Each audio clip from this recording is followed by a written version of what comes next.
4 in the morning.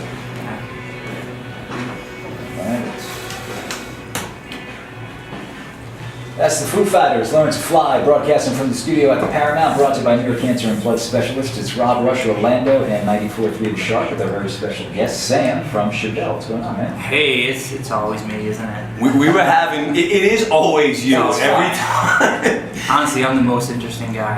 I'm like the most interesting man in Chevelle. That's what it is.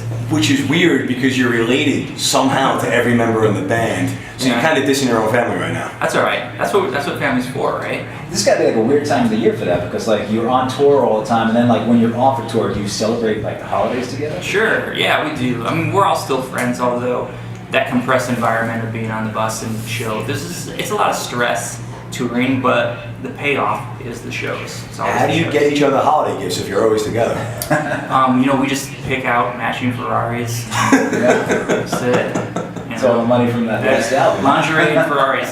Nobody's ever disappointed. Now, Sam and the band are veterans of the Paramount. This is, I believe, your 3rd time here, but it's like once a year that you guys do this. And you said it's been a while since you've done the winter touring.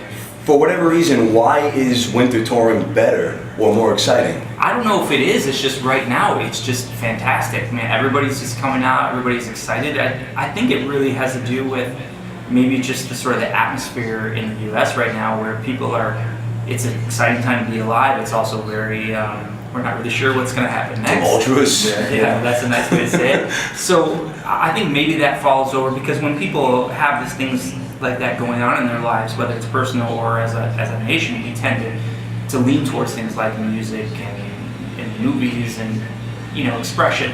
So maybe that's what's happening now, or maybe it's just winter and people need something to do. What we'll not so downtrodden this anymore, but Brian said that this is your 3rd time here in 3 years. What's the coolest thing about playing Long Island? Like, do you guys do certain things when you come here? Like, do you get like the sushi place around the corner? Do you go to the pizza place? Actually, I went for a walk for a little while today, but it was so cold I didn't dress right for it. So. And it got dark really early today. Like, I left the station about like 4:15. It was dark. December 21st is when it's supposed to be the shortest day of the year, but I feel like it's here already. Yeah. Well, you guys, so on Long Island, nobody from New York comes to Long Island, like New York City, and vice versa, right? Well, I'm sure there's. No, just because pretty much not. It's difficult. They don't. But did you hear what he just said? Yeah. He said on Long Island. Only guy I've ever heard.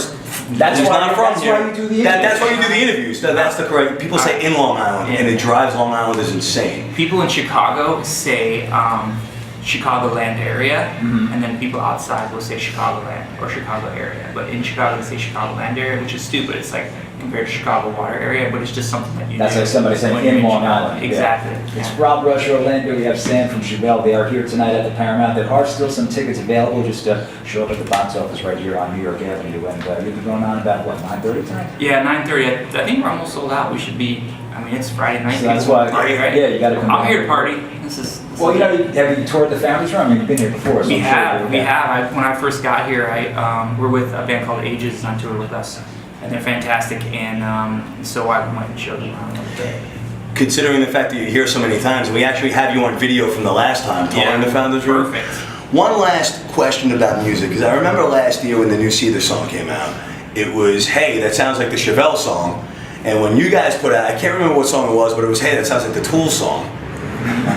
And it was like, and then people were like, well, actually, Tool ripped it off of these guys. And were there other songs during your career where people have come up to you and said, hey, that reminds me of a different song? I think that, I can't think of a specific instance, but I think that it's true that what attracts us to a band first is usually something we recognize already, right? And as we get deeper and deeper into music and find out more about it, we realize that it's not people ripping people off any more than, you guys are ripping other DJs off, right? But there's, rock music has all kinds of stuff that's been pulling from forever ago, right? So there's going to be those little things on your sleeves here and there. I don't think that's a bad thing. I think it's a bad thing when people don't know enough about music to understand that we pull from everywhere, and that's a good thing, right? So if somebody says, "Oh, well, you sound too much like this band," but you like that band.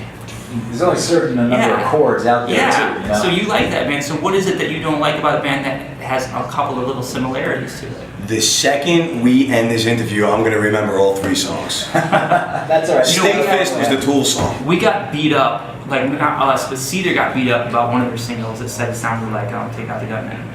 That's it. Take Out the Gunman. So Which we had sounds people like call Sting us. Fist. So we had our publisher called and said, we had a musicologist look at this. You guys can sue, you can win, and all this other crap. We're like, we're not doing that. How is that good for anybody ever? You know? And I mean, look, you start lining songs up next to each other, you can find all these similarities in all of them. It's true, and if you like music, if you like the song, that's really what matters, you know. And I mean, we can name so many times when people have sued and they've won, you know, over crazy stuff, and it's just the reality. This is why we keep Sam down here. That's exactly right. Well, I'll let you get ready for the soundtrack. But I'm ready, man. I'll let you I sound check. This is it. I mean, the meet and greet, not the meet. Sure. But the typical I do have to DJ warm up question. for the meet and greet. That's true. That's true. You just have to smile. You know, get those Work on muscles my working. We'll ask you this question because it's relating to what we were just talking about music-wise. Send the Pain Below. What is this song about? You know, coming from your perspective.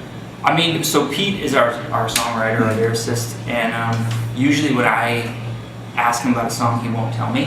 That's kind of his thing. He said, whatever it is, it is. But Send the Pain Below is a very simple one. It was just really about taking the negative things in your life and turning them into something positive. Using them to say, okay, well that sucks, but I'm gonna grow from it. And that was really, it's a very positive song. One of the very few positive songs that we've written. Since you've done our job very well for us, do you want to introduce Send the Pain Below?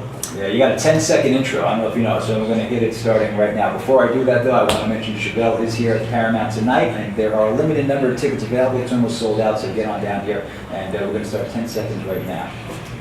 Go. Hey, so this is Chevelle Send the Pain Below on 94.3 The Show. Everything that